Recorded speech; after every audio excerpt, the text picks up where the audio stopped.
Hey guys, back again with another video, another impressions video on a game I just finished. Final Fantasy IX, a game I've been wanting to play for quite a long time. The Final Fantasy series is a series that I'm still relatively new to. The first game I played in the series was Final Fantasy VI. I think it's probably 2 years ago now. And that the video for that is up on the channel for those that want to watch that. But it's a series that I missed out on when I was younger, so I don't have that nostalgia for the series that a lot of people do. But as I've kind of as JRPGs have kind of become one of my favorite genres, I've started to go back to the Final Fantasy games and play through them all. And it's something I plan to get done at some point. Hopefully sooner rather than later, is to get through all of the games in the numbered series, as well as some of like the side games like Tactics and things like that. Yeah, Final Fantasy IX. Out of all the games in the series, this is the one I expected to like the most. It just seemed to have a lot of what I want from a JRPG, and yeah, after playing through it, this is my favorite Final Fantasy game so far. And looking at the rest of the series, I don't think it's going to be hard for one of them to top this. I fucking loved this game. I thought this was a fantastic game. It's not perfect. There are some things that I'm not too crazy about. I'll get into that a bit later, but let's start with the story. The story is interesting. Now it's one of those things like where the story starts off pretty simple. I don't want to spoil too much on this game. The game's story, really. I'm going to talk about the characters more than the story itself, I think. Because I think this game, I think most people watching this have probably played through this game, but, some people might not have, so I don't want to talk about the story too much. But it starts off very simple, very lighthearted. There's a lot of humor in the first disc, especially. But by the end of the game, the story in this game is surprisingly complex, and in fact, very complex, very complicated. But the problem is a lot of details are left out in this story. And in fact, Mr. RPG Crazy recommended that I read the Final Fantasy IX Ultimania after I completed the game, which I did do that. And that provides a lot of background details and story information that isn't given out in the game, or at least is not given out like this game likes to tease you with information, basically, um, but it doesn't fully give you doesn't give you full details for a lot of parts. And like the final boss is very weird. And it's I had to go look up some things on the internet to really understand exactly what that final boss was all about. So the story can be a bit annoying in that regard, and I kind of wished like they gave you more concrete answers throughout, and so you could kind of figure out the story on your own. Like it's very complex, but it doesn't give you all the information that you need to kind of fully grasp it. So it kind of sucks that I did have to go and read like the Ultimata to fully get the story. But the story still is good. I wasn't really blown away by it, and I'm really not into super complex storylines. Like sometimes I really love them, like with Xenogears, for instance. I absolutely love the storyline in that game. But most of the time, like super complex storylines are not really my thing. I'm more into like simple storylines, like not too simple, but things that aren't super convoluted or complicated. But I did enjoy the story, but it's the characters that I loved. The characters in this game are fucking phenomenal. Okay, maybe there's like two that I'm not super crazy about, but let's talk about the characters. I do want to talk about the characters more than the story, really. Um, First, we'll talk about Zidane, the protagonist of the game. What a fantastic protagonist! One of my favorites in a JRPG. And a lot of character growth from the beginning all the way up until the end. And the decisions he makes, some could be thought of as foolish, but I got to admire a character like this that just goes for it, and it doesn't really complain or get into like any kind of like emo phase that I know a lot of games I've played like that have like the main protagonist always seems to go through these phases where they're depressed, and they think they're a failure, and they get into that emo kind of phase, which I really can't stand. The worst example being the main character in Star Ocean 4. Like, he goes through this phase that I just, it was angering. But I fucking love Zidane. He's very funny. Actually, before I talk about the characters too, like, the translation in this game is fantastic. And I played Final Fantasy VII not too long ago, and the translation gets a lot of hate for that game. And when I was playing it, I didn't hate the translation. It definitely wasn't perfect. But after playing Final Fantasy IX, yikes! It really is like night and day when you compare the two. And the writing in general is really fantastic in this game. But yeah, Zidane, I love him as a main character. Character design wise, I don't know. Not super crazy about his character design. Although I don't want to spoil things. But yeah, fantastic character. We've got Dagger, or Princess Garnet, which is kind of the love interest. And actually, like, the romance between those two characters, I thought was actually pretty natural in this game and wasn't overbearing, which I really like. I don't like it when games really shoehorn in a romance and really like beat you over the head with it. And this game was not like that whatsoever. I thought it was very natural in this game. And Dagger as a character, again, excellent character growth from beginning to end. Like, the characters in this game just have really fantastic character development.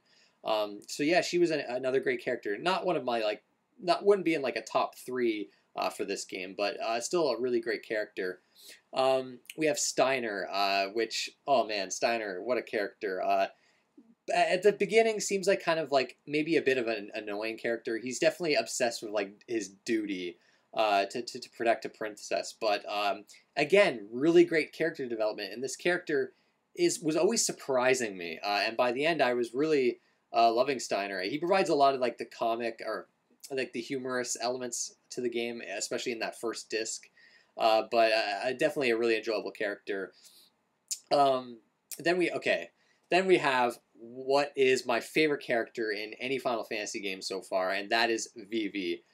Man, this character, a very tragic character, and one that has my favorite arc from the beginning to the end. And I don't want to spoil any of it because it's just absolutely terrific. I don't really want to say too much on Vivi, the Black Mage character, but oh man, like I don't think a character can possibly top this for me. I fucking love Vivi, man.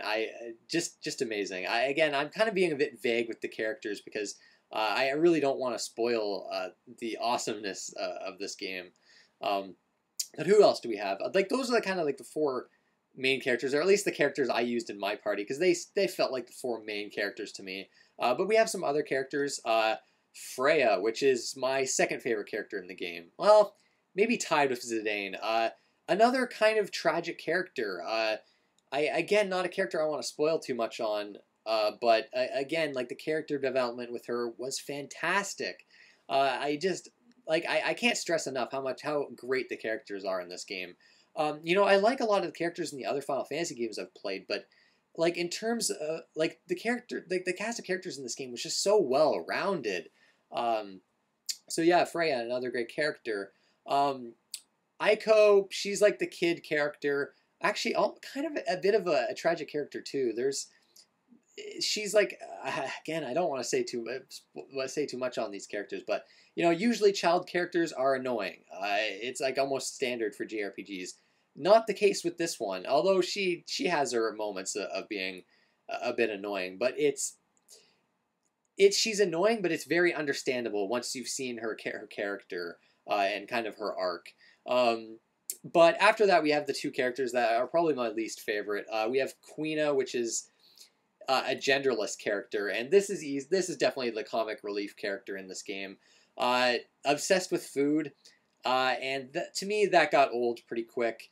And honestly, I didn't find there to be all that much character development to Quina. I think a lot of people actually do enjoy this character and find her funny. At first this character was amusing. But I gotta say, it got a bit repetitive with like the food fascination. Not one of my favorite characters. But I've never really been a big fan of like comic relief characters all that much. And then finally we have Amarant, which potentially could have been an amazing character, but there's really not much character development with Amarant. The Ultimania gives a bit more development to him, but I don't know. In terms of in the game, um, not really. And I found him kind of annoying at times. But yeah, that basically covers the characters. Of course, you also have the villains, which I don't want to spoil the villains, but like the main villain of the game is fantastic. Another villain that I did feel sympathetic towards, which is surprising because yeah, it's a character that makes a lot of horrible decisions, but there's a part of that character that's very sympathetic, I think. Um, but yeah, a very fantastic villain character as well. Like the characters are just, it's probably like my favorite part of the game is probably the characters. Like I said, the story is good. It didn't blow me away or anything, but it was the characters that really kept me going, and is what I enjoyed most about the game in general. Now the setting is another thing I really enjoyed. The world that they've got here, which again, Ultimate Mania kind of fleshes out the world more. But in game, it's still fantastic. Again, something I don't really want to spoil too much. But I really, this world just really felt alive to me. And like the environments in this game are stunning. Like the pre-rendered backgrounds in this game are gorgeous, especially when compared to, let's say, Final Fantasy VII. The game just has a really interesting look to it. It's got, people always bring up like the medieval setting this game has because with Final Fantasy IX, obviously they wanted to go back to the series roots instead of like the futuristic feel of Final Fantasy VII and VIII. And while this game certainly has a medieval feel to it, especially in the beginning, it's also got some futuristic elements. I don't think this game is entirely really medieval feeling. I mean, I can understand that for like at least like the first disc, but I don't know. I think the world is a little more interesting than just your generic medieval world. It's a lot. It's a lot better and more different than that, which I really loved. So yeah, that's the story, the characters, in the world. Definitely the reason to play this game. But I'll talk about graphics and music, I guess. Graphics, like I said before, the pre-rendered backgrounds are fantastic. One thing I complained about with Final Fantasy VII was, like, I found it hard to know what you could interact with in the environments and what you could walk on and what you couldn't. It was one of my complaints with that game. But with Final Fantasy IX, if you come up to something that you can interact with, an exclamation point will come up over your head. This sounds like such a minor detail, but this is a huge thing for me. Like, it fixes my complaint with Final Fantasy VII. And it really made me enjoy the game more as a whole. So, I could find all these hidden items as soon as like an exclamation point would pop up over my head. Again, a little minor thing, but I really appreciated that. I thought that was an excellent thing. Yeah, visually a very stunning game. One of the best looking games on the PS1 for sure. I guess another thing I forgot to mention, this kind of ties in with the story. You have active time events, which I really haven't seen this kind of thing in many games where as soon as you enter a town, your party might split up. But if you like a pop-up will come up on the screen. If you press select, you can see a little event where one of your characters that split off from you, you can see what they're doing at that moment in time. I thought that was a really neat touch and kind of, you got to know the characters better, I think. Which, I mean, again, it's one of those minor things, but it really added a lot of flavor to the game for me. So that was definitely an enjoyable element to the game. The character models are a hell of a lot better looking than in Final Fantasy VII. They're not blocky character models anymore. There's a lot of detail to them. The characters' designs overall, I think, are great. Zidane's character design, not so much. You've got some FMV cutscenes, which I think hold up pretty well. They're not, obviously FMV cutscenes nowadays are absolutely amazing. But for the PS1, these look pretty good. They look good. Audio-wise, the soundtrack is fantastic. My favorite soundtrack in a Final Fantasy game so far, which might surprise some people. Final Fantasy VII, I know, really has an amazing soundtrack, but this beats it for me. There were so many great songs. there was a certain moment at the end of disc 3 where a song plays and an event happens in the game, and that event combined with this song was really amazing. Like that was one of my favorite moments of the game, like the very end of disc 3. Really amazing. The world map theme, I don't know what it's called. It was in Final Fantasy Curtain Call, but actually playing the game, I love that song even more, and I'd probably rank it as one of my favorite songs that I've heard in a game, period. Like the soundtrack, I really like. None of the tracks are bad. There's some I like. There's some tracks I like better than others, but most of them I'd say were absolutely amazing and really fit the game well. I think Nobuo Uematsu says that this is his favorite soundtrack that he composed for the series. I can definitely see why. It's absolutely fantastic. So yeah, that's the audio. Okay, let's get to the gameplay. Now, a lot's been said about the game's battle system and how slow it is. And yeah, coming off of Final Fantasy VII, yeah, the battle system in this game, it's slow.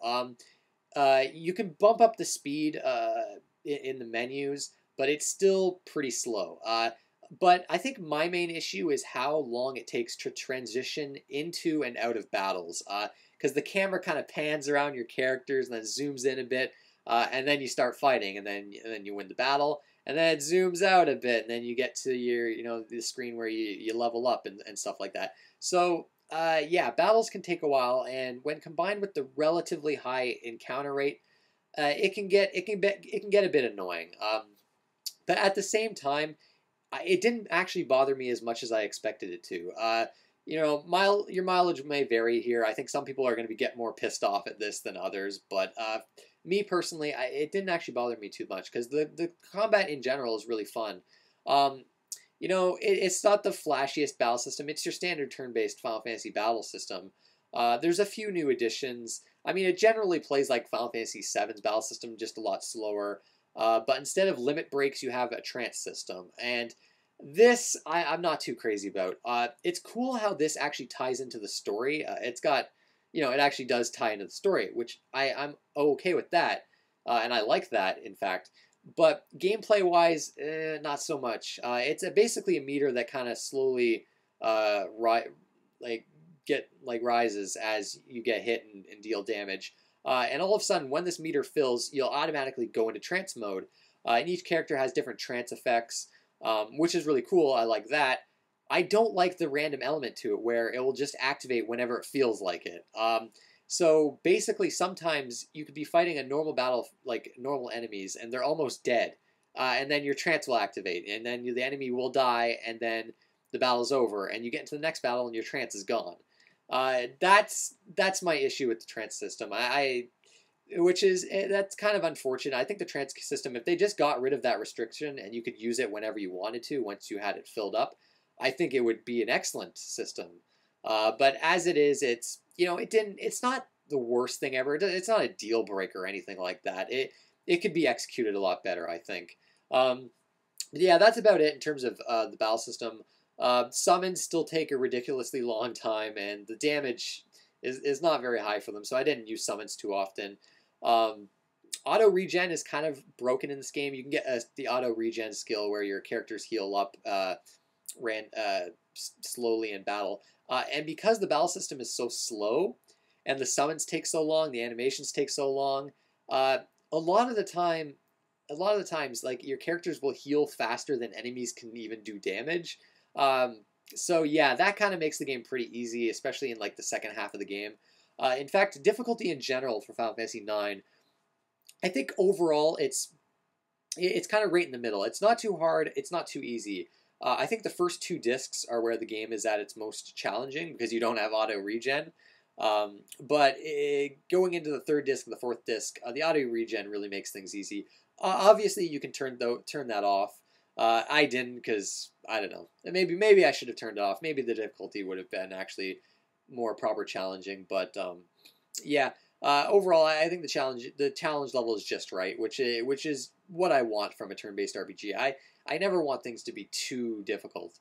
And some of the save points are a bit annoying in this game. Like not always, they won't always put save points right before a boss. Like sometimes you're going like 20. I think 20 minutes is maybe the most I found going between save points. So it's got like that kind of archaic RPG design where, yeah, sometimes you'll be playing for a bit too long. Luckily, though, the Vita has that suspend mode, so it wasn't too bad. Um, but yeah, let's talk about some of the other gameplay systems.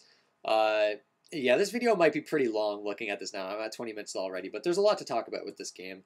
Um, Now, the skill system in this game, which kind of replaces the materia system from Final Fantasy VII. I haven't played Final Fantasy VIII yet.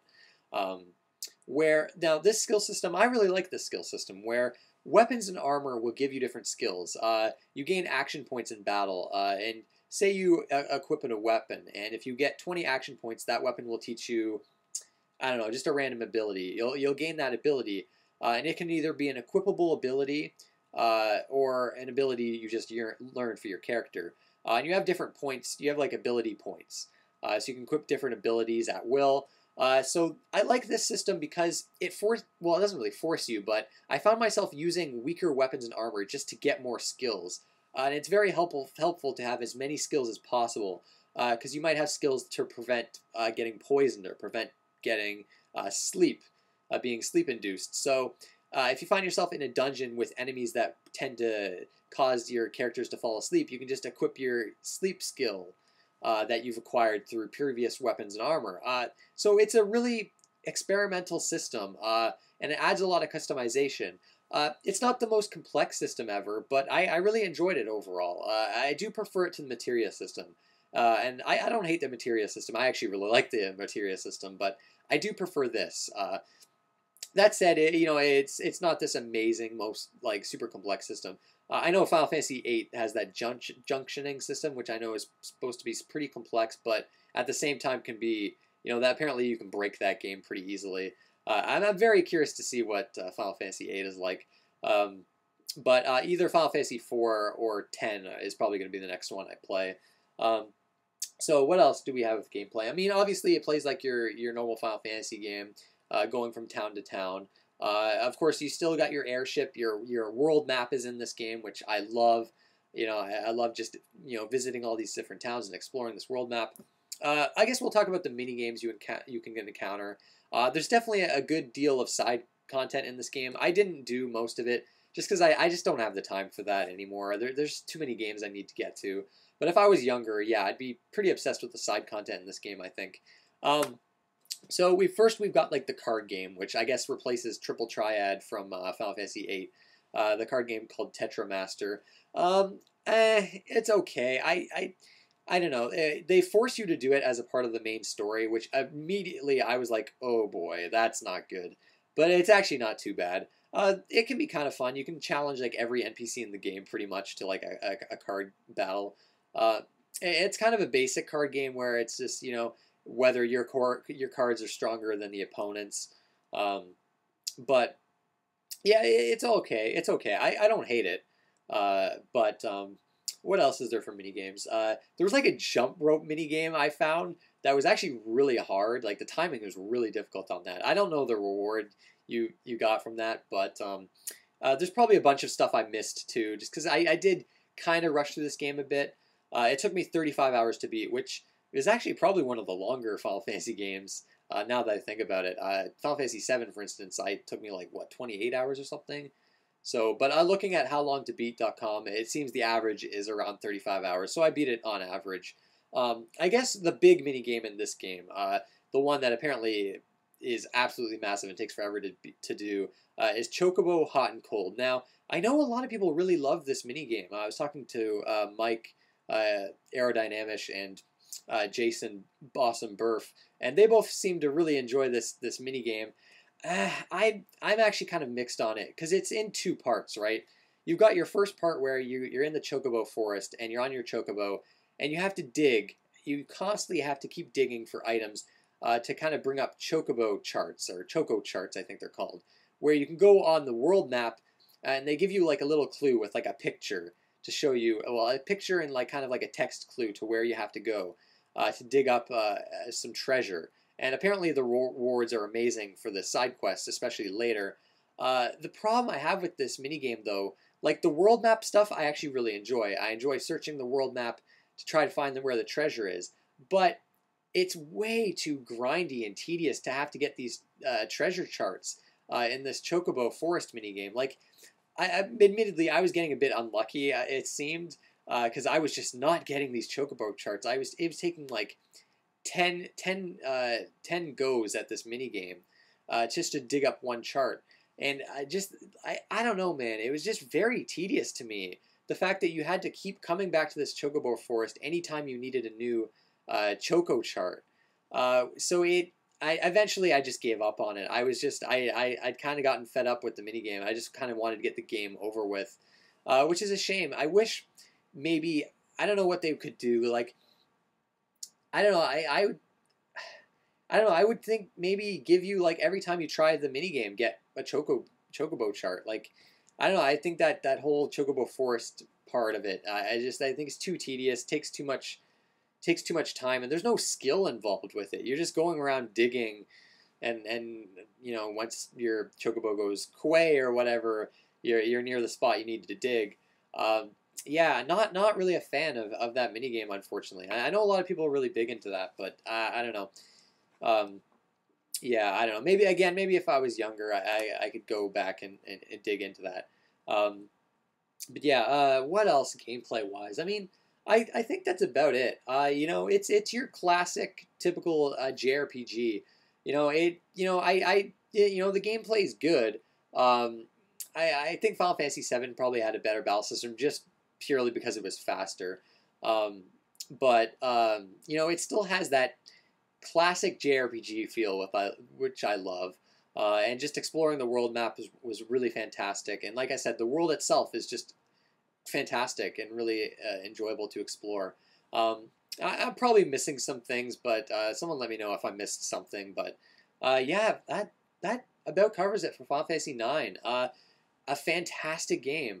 So yeah, you know, I have some issues with it. It's not perfect, but I think it's just a really enjoyable game overall. And it's looking at the rest of the series, it's gonna be hard for one of them to top this. Who knows though? You never know. You never know.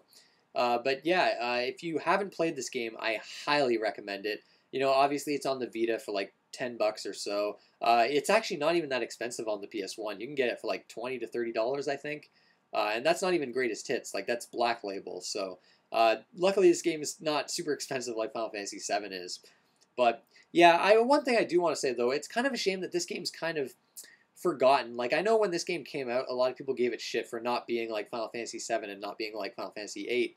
And obviously a lot of people started with 7 and they had nostalgia for 7. So when they played this, I think it was obvious that it wasn't going to compare. But, you know, after playing them kind of back to back, you know, I don't know, there's just something about this game that I just enjoy more. Mostly the cast of characters, though. But yeah, a shame like this game, I didn't get enough credit, I think, when it released. I know now a lot of people are looking back on this and you know, finally realizing how amazing this game was. But I think it might be one of the more, you know, obviously I haven't played too many Final Fantasy games yet, but I think it probably ends up being one of the more overlooked game in the series, and one of the more underrated games in the series. But yeah, definitely worth playing. I really had a fantastic time with it. But yeah, that's it, guys. I want to thank you for watching, and I'll see you next time.